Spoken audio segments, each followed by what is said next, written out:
Assalamualaikum warahmatullahi wabarakatuh. Kami dari kelompok 3, tingkat 3 teknologi industri akan mempresentasikan penelitian kami yang berjudul perancangan kursi kuliah dengan pendekatan ergonomi yang beranggotakan 5 orang. Yang pertama saya sendiri, Gali Jalar Kasiwi, dan yang kedua ada Gayo Muhammad Rizky, yang ketiga ada Hajar Salsabilah, yang keempat ada Iqfa Yaskur Aisi, dan yang kelima ada Ilyas Nur Fauzi. Dan berikut adalah presentasi dari kelompok kami. Latar belakang pada penelitian ini adalah terdiri dari 4 poin besar. Yang pertama, tinggi mahasiswa berbeda-beda. Tentunya hal ini mengakibatkan mahasiswa mempunyai gaya atau posisi duduk masing-masing saat proses pembelajaran. Oleh karena itu, ergonomisnya dari desain kursi sangat berpengaruh dalam proses pembelajaran dan kesehatan mahasiswa Politeknik Gaya Tunggal. Lalu yang kedua, lamanya jumlah jam kuliah yang harus diikuti mahasiswa. Hal ini mengakibatkan aktivitas mahasiswa lebih banyak dihabiskan dengan duduk di bangku kuliah saat mengikuti proses perkuliahan. Berdasarkan posisi duduk yang dilakukan oleh mahasiswa selama berada di kelas, dilihat dari segi kenyamanan mahasiswa selama duduk dengan kursi kuliah yang disediakan oleh pihak kampus, maka perlu adanya desain kursi ekonomis yang dapat mengakomodasi posisi duduk mahasiswa selama mengikuti perkuliahan. Lalu yang ketiga, masalah musculoskeletal disorder dapat terjadi karena desain yang kurang ergonomis. Tentunya hal ini dikarenakan mahasiswa terlalu lama duduk di kursi dengan posisi atau gaya yang kurang nyaman selama berjam-jam. Diharapkan dengan desain kursi yang nyaman dan sesuai dengan kebutuhan dari mahasiswa, dapat menunjang proses belajar dan mengajar sehingga mahasiswa dapat fokus selama mengikuti perkuliahan dan proses perkuliahan menjadi lebih menyenangkan. Lalu yang keempat, pada mahasiswa, gangguan musculoskeletal disorder sebagian besar disebabkan oleh karena ketidaksesuaian antara ukuran tubuh mahasiswa desain kursi meja kampus yang digunakan. Gangguan-gangguan yang dialami oleh mahasiswa secara langsung maupun tidak langsung dapat mempengaruhi kenyamanan dalam proses belajar dan mengajar. Posisi duduk yang benar akan menjadi faktor yang sangat penting dalam mencegah terjadinya musculoskeletal disorder. Tujuan penelitian ini terdiri dari 2 poin besar. Yang pertama yaitu menentukan spesifikasi desain kursi kuliah yang ergonomis sesuai dengan kebutuhan mahasiswa tentunya. Mulai dari lebar sandaran, panjang kursi, tinggi sandaran tangan mahasiswa, dan juga panjang meja tulis. Lalu yang kedua, mendesain kursi kuliah yang ergonomis sesuai dengan spesifikasi yang ditentukan tadi.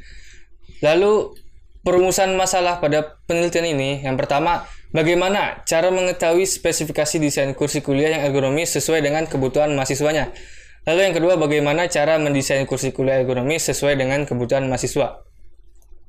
Selanjutnya, batasan masalah pada penelitian ini terdiri dari 3 poin besar. Yang pertama, tentunya penelitian ini hanya dilakukan di Politeknik Gaya Tunggal, yang artinya desain kursi kuliah ini hanya dipergunakan untuk mahasiswa-mahasiswi Politeknik Gaya Tunggal. Yang kedua, objek penelitian yaitu seluruh mahasiswa-mahasiswi Politeknik Gaya Tunggal mulai dari tingkat 1, tingkat 2, dan tingkat 3. Lalu yang terakhir, penelitian ini hanya membahas perancangan desain ulang kursi kuliah yang nantinya akan digunakan oleh mahasiswa Politeknik Gaya Tunggal. Masuk ke landasan teori, selanjutnya yaitu adalah antropometri. Ini adalah ilmu tentang hubungan antara struktur dan fungsi tubuh, termasuk bentuk dan ukuran tubuh dengan desain alat-alat yang digunakan manusia. Jadi pada dasarnya ini adalah suatu ilmu pengukuran individu manusia untuk mengetahui variasi fisik manusia yang penting dalam perancangan ergonomik yang menghasilkan produk yang optimal. Dalam data antropometri, terdapat 2 cara pengukurannya, yaitu dimensi tubuh struktural atau antropometri statis. Di sini tubuh diukur dalam berbagai posisi standar dan tidak bergerak. Lalu selanjutnya dimensi tubuh fungsional, yaitu antropometri dinamis. Di sini pengukuran dilakukan terhadap posisi tubuh pada saat berfungsi melakukan gerakan-gerakan tertentu yang berkaitan dengan kegiatan yang harus diselesaikan. Selanjutnya ini adalah ergonomi. Ini adalah suatu studi tentang aspek-aspek manusia dalam lingkungan kerjanya yang ditinjau secara anatomi, fisiologi, psikologi, engineering, manajemen, dan desain atau perancangan menurut Normianto Eko tahun 1998. Jadi pada dasarnya ini adalah ilmu yang mempelajari interaksi manusia dengan sistem, alat, atau pekerjaan dalam merancang sistem yang optimal sesuai dengan keperluan manusia. Selanjutnya ini adalah alur penelitian. Di sini dimulai dengan penentuan partisipan, yaitu mahasiswa Politeknik Gajah Tunggal yang memiliki tinggi 155 sampai 170 cm dan rentang usia 18-21 tahun. Lalu dalam pengambilan data, kita mengambil data antropometri mahasiswa Politeknik Gajah Tunggal, lalu diuji dengan uji keseragaman dan uji kecukupan data, diolah dengan perhitungan persentil dan menentukan dimensi rancangan yang menghasilkan rancangan desain. Selanjutnya kami menampilkan data dari 30 mahasiswa Politeknik Gajah Tunggal. Kami mengukur pada 6 bagian tubuh. Selanjutnya masuk ke uji keseragaman data dan uji kecukupan data.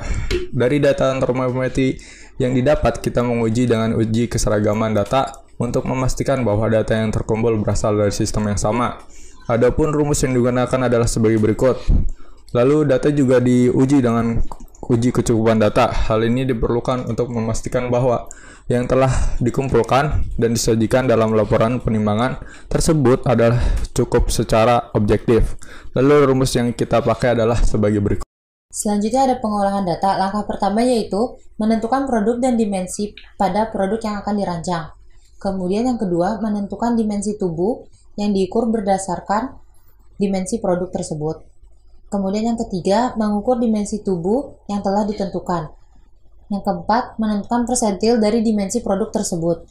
Yang kelima, menentukan nilai rata-rata dimensi tubuh. Yang keenam, menentukan nilai standar deviasi dimensi tubuh. Yang ketujuh, menghitung ukuran dimensi produk. Yang kedelapan atau yang terakhir, menggambar produk beserta dimensi produk yang sudah dihitung. Selanjutnya ada analisis hasil penelitian. Yang pertama, ada uji normalitas data antropometri mahasiswa.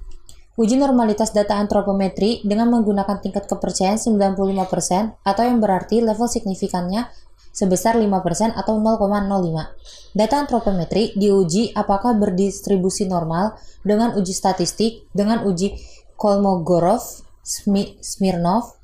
Jika nilai signifikan di atas 0,05, maka H0 diterima, dan jika nilai signifikan levelnya lebih kecil daripada 0,05, maka H0 ditolak.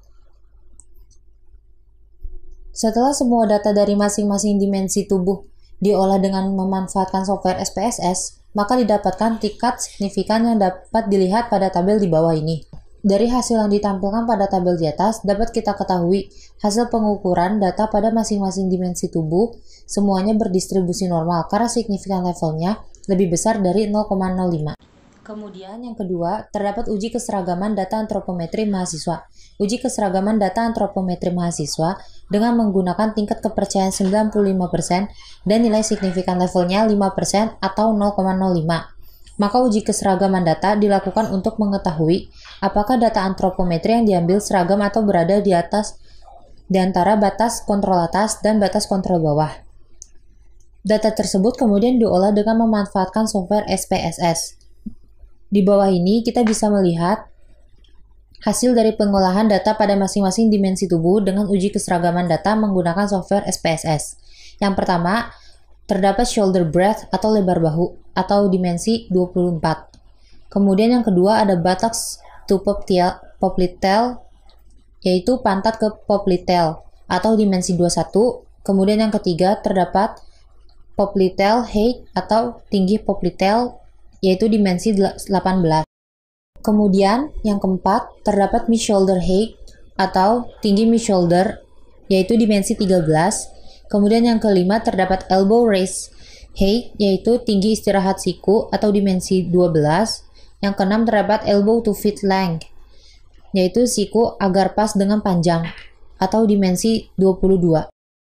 Hasil dari uji keseragaman data antropometri mahasiswa secara keseluruhan dapat kita lihat pada tabel di bawah, yaitu shoulder breadth, nilai batas kontrol atasnya 51,059 dan batas kontrol bawahnya 37,674. Dan data yang ada tidak ada yang melewati dari batas kontrol atas dan batas kontrol bawah, yang berarti data seragam. Kemudian untuk buttocks to popliteal terdapat batas kontrol atasnya 62,759 dan batas kontrol bawahnya 47,174 yang juga berarti datanya seragam. Kemudian popliteal height batas kontrol atasnya 48,717, kemudian batas kontrol bawahnya 37,349 yang berarti data seragam. Kemudian terdapat mid shoulder height yang dimana batas kontrol atasnya 64,634 dan batas kontrol bawah 49,965 yang berarti data pun seragam. Yang kelima terdapat elbow rest height di mana batas kontrol atas 23,108 dan batas kontrol bawah 14,491 yang berarti data pun seragam. Kemudian terdapat elbow to feet length di mana batas kontrol atas sebesar 49,77 dan batas kontrol bawah 36,024 di mana data pun seragam. Dari perhitungan yang ditampilkan pada tabel di atas, dapat kita ketahui bahwa semua data adalah seragam, karena berada di antara batas kontrol atas dan batas kontrol bawah. Selanjutnya yaitu kita masuk ke uji kecukupan data, di mana uji kecukupan data ini diperoleh atau dinyatakan cukup apabila N-aksen lebih kecil daripada jumlah sampel, yaitu 30 mahasiswa. Dilihat dari tabel kecukupan data ini, yang terdiri dari 6 perhitungan dimensi tubuh, kita lihat hasil N-aksennya tidak ada yang lebih besar dari 30. Maka, dilihat dari data yang sudah diolah, kita bisa lihat bahwa seluruh datanya sudah cukup. Kita bisa lihat misalnya dimensi tubuh shoulder blade atau lebar bahu memiliki nilai N-aksen yaitu 4,33 cm sekian dari pengukuran 30 mahasiswa, yang artinya nilai N-aksen lebih kecil dari jumlah sampel. Selanjutnya, kita masuk ke perhitungan persentil. Nah, kita bisa lihat hasil dari perhitungan persentil pada ke-6 dimensi tubuh, di mana di sini ada 3 persentil yang kita ambil, yaitu persentil 5, 50, dan 95. Maksud dari persentil 5 yaitu lebar bahu minimum dalam kasus ini yaitu 40,68 sekian cm. Lalu pada persentil 50 didapat nilai 44,3 sekian cm. Dan maksimumnya kita ambil di persentil 95 yaitu dengan ukuran 48 cm.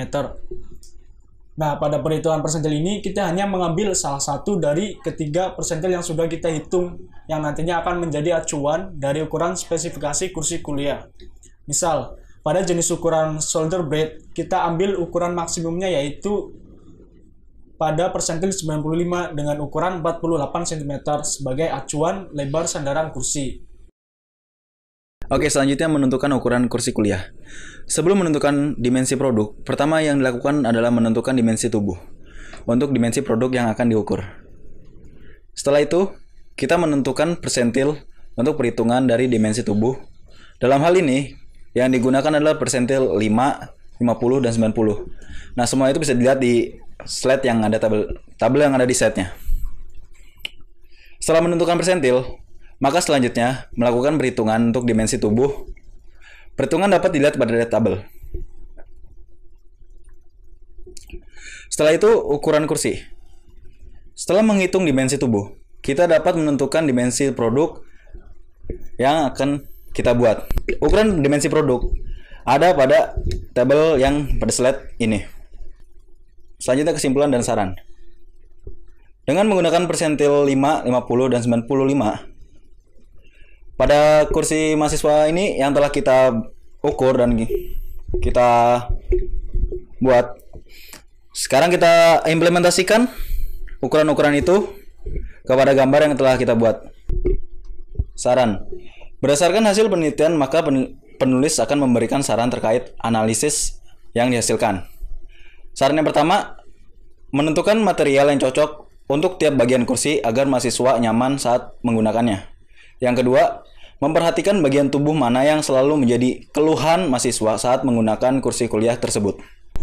Demikian presentasi dari penelitian kami. Terima kasih atas perhatiannya dan mohon maaf apabila masih ada kekurangan. Wassalamualaikum warahmatullahi wabarakatuh.